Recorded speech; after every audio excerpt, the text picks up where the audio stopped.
La rutina al mercat de pagès canvia lleugerament a l'estiu. El trànsit, el punt àlgid de vida, és a les primeres hores del matí, quan el sol encara no ha sobrepassat els edificis de l'Avinguda Verge de Montserrat, que protegeixen una esplanada que s'omple de matinadors.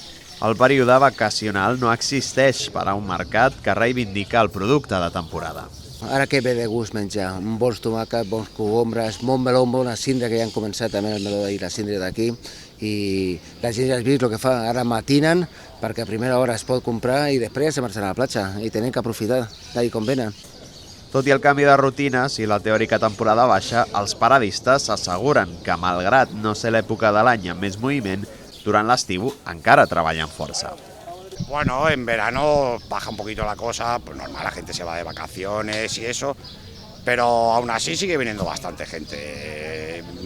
Igual a lo mejor compensan un poco la gente de aquí del Prat que se va, igual te viene gente de Barcelona o de Hospitalet y compensan un poquito, pero sí, en verano la cosa baja. No, ja comença. Des que comença el bon temps ja la gent ja fa altres activitats en lloc de vindre a comprar i també com tenim les nostres botigues durant la setmana o divendres venen a comprar. Home, te motiva, el vindre a fer una feina que és agraïda perquè comencem ben d'hora, ja té la para ben muntada a les 7 i pico i perquè la gent pugui gaudir d'aquest producte.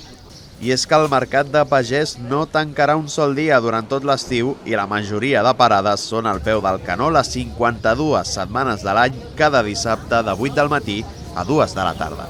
Todas las semanas. Yo me voy de vacaciones y viene el compañero, pero sí, aquí al mercado venimos todos los sábados porque es que hay una clientela que nos está esperando y por eso pues no fallamos. A menos que sea un fin de semana de estos que cogen un día de fiesta, de estos que hacen fiesta, però si no, aquí estamos al pie del cañón tota la setmana. Estem tota la setmana, perquè compta que nosaltres s'ajunta el temps que estem plantant amb el temps que estem collit també, i com no marxem, nosaltres a l'octubre, quan ja està tot sembrat i ja estem collint una mica d'hivern, és quan podem fer alguna cosa.